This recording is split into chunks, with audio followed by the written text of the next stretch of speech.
dari kelompok Aceh ingin menjelaskan tentang kerajaan Islam di Aceh. Yang pertama ini ada anggota kelompoknya. Di sana ada Amelina juga. Saya Nafas Nugraha. Saya Sabina Zahra Yusufudri. Saya Sandi Nugraha. Saya Muhammad Faidar. Saya Andi Hernanda Ramadan. Ya, Langsung aja. lanjut. Yang pertama ini ada sejarah politik di Aceh. Di sini ada Kerajaan Aceh. Kerajaan Aceh adalah salah satu kerajaan Islam terkuat di Nusantara pada masanya. Letak geografinya yang strategis di ujung utara Sumatera membuatnya menjadi pusat perdagangan dan juga bentang pertahanan Islam di wilayah tersebut. Ya, terus ini ada peran ulamanya, pemimpin politik, penasihat sultan, pemimpin perang. Terus juga ada penggerak perlawanannya anti perang Aceh dan pasca kemerdekaan. Lanjut. Yang kedua ini masih sejarah politik Aceh itu, terus juga ada penjaga adat dan budaya.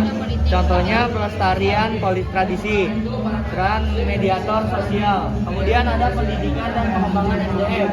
Contohnya ada pendirian daya dan penyebaran ilmu pengetahuan. Nah, yang kedua ini ada faktor yang mempengaruhi peran ulama. Ya, jadi selanjutnya faktor yang mempengaruhi peran ulama. Jadi yang pertama kekuatan agama. Aceh memberikan legitimasi yang kuat bagi peran ulama.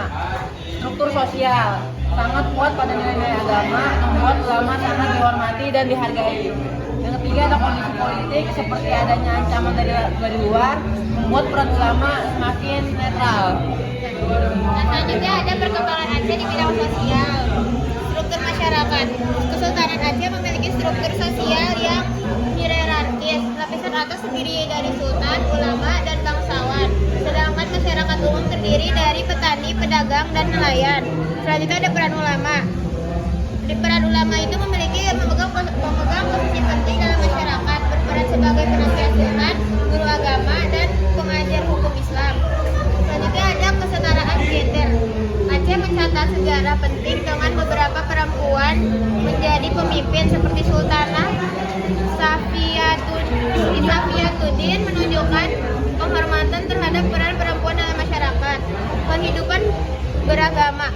Islam menjadi panduan utama dalam kehidupan sehari-hari masyarakat Aceh. Terdiri tradisi seperti pengajian, tahlil, dan zikir berkembang pesat. Selanjutnya ada perkembangan kerajaan Aceh dalam bidang budaya. Yang pertama itu ada seni sastra, tradisi adat, arsitektur, dan kesenian. Seni sastra itu contohnya ada syair dan pantun yang berkembang sebagai bagian dari tradisi lisan. Selanjutnya ada tradisi adat. Ini seperti Kosijuk, tepung tawar, dan kenduri merupakan wujud asimilasi antara adat lokal dan ajaran Islam. Selanjutnya ada arsitektur. Contohnya itu ada Masjid Baitur Rahman, yaitu salah satu peninggalan kerajaan Aceh. Dan yang terakhir ada kesenian. Contohnya itu ada tari-tarian dan musik tradisional seperti Rapai. Lalu selanjutnya ada sejarah kerajaan Aceh. Yang pertama pendiri dan perkembangan awal. Jadi awalnya itu Kesultanan Aceh didirikan pada awal abad ke-16 oleh Sultan Ali kemudian Syah. Nah, kerajaan ini tuh berkembang pesat sebagai pusat perdagangan dan penyebaran Islam di Asia Tenggara. Kemudian hubungan internasional, Aceh menjalin hubungan diplomatik dengan negara-negara Islam seperti Turki Utsmani untuk melawan kolonial Portugis. Terus peran Aceh dalam perdagangan global menjadikan pelabuhan penting di kawasan Samudra Hindia. Juga masa keemasan Aceh itu ada di bawah kepemimpinan Sultan Iskandar Muda. Aceh mencapai puncak kejayaan baik dalam bidang militer, ekonomi, maupun kebudayaan. Aceh juga menjadi pusat perdagangan internasional dengan komoditas utama lada, timah, dan rempah-rempah. Kemudian masa kemundurannya ini setelah masa Sultan Iskandar Muda, yaitu Sultan Aceh mulai mengalami kemunduran akibat konflik internal, melemahnya ekonomi dan tekanan dari kolonial Belanda. Pada akhir abad ke-19, Kesultanan Aceh terlibat dalam Perang Aceh melawan Belanda, yang akhirnya menandai runtuhnya kerajaan ini sebagai kekuatan politik. Kemudian makanan dan minuman yang khas dari Aceh adalah mie Aceh dan minumannya adalah teh tarik. Sekian dari kelompok Aceh, kurang lebih yang mohon maaf. Wassalamualaikum warahmatullahi wabarakatuh.